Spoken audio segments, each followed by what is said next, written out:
إذا متابعينا الكرام، في صفحة أخرى لنظام حظيرة الجزائر، ومجددا عودة لمشروع أنبوب الغاز المغربي النيجيري. لكن قبل الدخول في التفاصيل، لنذكر متابعينا الكرام على أن المشروع ديال حظيرة الجزائر مع نيجيريا قد انتهى ومات ودفن تحت التراب، وذلك بسبب الأزمة الدبلوماسية اللي كاين ما بين النيجر وحضارة الجزائر، وكذلك النيجر ونيجيريا. هذه المسألة خلات على أن ذلك المشروع الفنكوشي اللي بغى به نظام حضارة الجزائر على أنه ينافس المشروع المغربي النيجيري مات ودفن بسبب هذه المشاكل، وما غاديش ينجح لهم ذلك المشروع.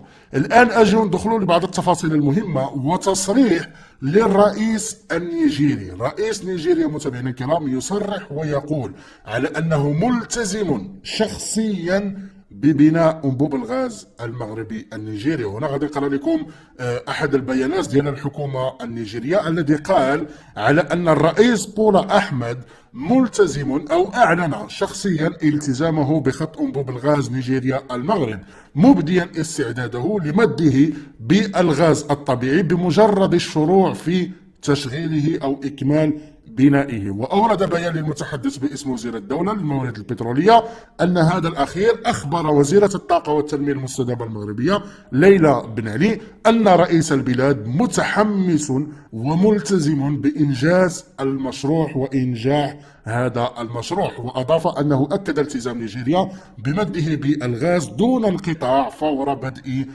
نشاطه. وقال الوزير النيجيري كذلك إن الرئيس بولا أحمد متحمس لهذه المبادرة وسوف يبذل كل ما في وسعه لضمان وصوله إلى منتهاه، وتابع إنه مشروع طويل الأمد لكنه سوف ينجح. وقال للوزيرة المغربية أؤكد لك وللشعب المغربي أن الغاز لن يشكل مشكلة بالنسبة لنيجيريا. إذن هنا عندنا تصريح مهم جدا ديال الرئيس النيجيري وصفعة لنظام حضارة الجزائر. علاش؟ لأن نظام حضارة الجزائر أولا ذلك المشروع اللي كان باغي نديرو مع نيجيريا باش ينافس المشروع المغربي فشل فشلا ذريعا، وما كنظنش على أن نيجيريا غادي تزيد تشوف تلك الناحية، لأنه أصلا نيجيريا كان عندها مشكل ديال التمويل في هذا المشروع. علاش؟ لأن نظام حضارة الجزائر كان قال لنيجيريا على أنه غادي يجيب شركات صينية باش تمول هذا المشروع. تلك الشركات الصينية فاش لقات على أن هذا المشروع فيه مشاكل انسحبت من المشروع. فبالتالي الحكومة ديال نيجيريا كان عليها تلقى 12 مليار دولار باش تمول هذا المشروع. فاش بدات المشكل ديال النيجر والانقلاب في النيجر، صافي نيجيريا لقات السبه باش انها تلغي هذا المشروع.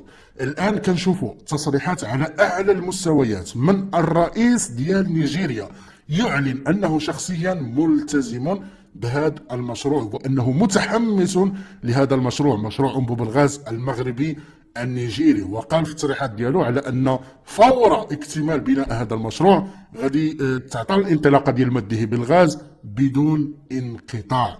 وهذه المسألة كذلك مهمة جدا. يذكر متابعينا الكرام على أن الرئيس ديال نيجيريا حاليا اللي هو بولا أحمد سبق له في حملته الانتخابية ولا بعد تقلده الحكم خلال حفل التنصيب ديالو قال على أنه يريد بناء دولة مثل المغرب.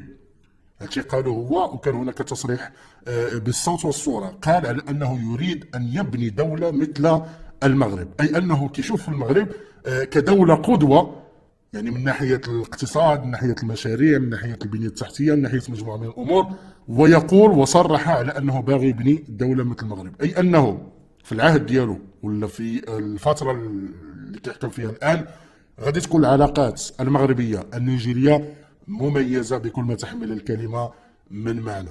بل أكثر من ذلك متابعينا الكرام، نيجيريا حاليا جمدت الاعتراف بمرتزقة البوليزاريو، ما كاينش أي تعامل مع مرتزقة البوليزاريو. بل أكثر من ذلك، حتى يعني في الخرائط اللي كتعتمد مثلا في مشروع انبوب الغاز والتقديمات اللي كتكون في نيجيريا كتعتمد خريطة المغرب كاملة. وأنا على يقين على أن نيجيريا قريبا سوف تعلن سحب الاعتراف الرسمي بمرتزقة البوليزاريو، وقد نتوقع قنصلية في الأقاليم الجنوبية المغربية، خصوصا أن هذا أنبوب الغاز المغربي النيجيري سوف يمر من الصحراء المغربية.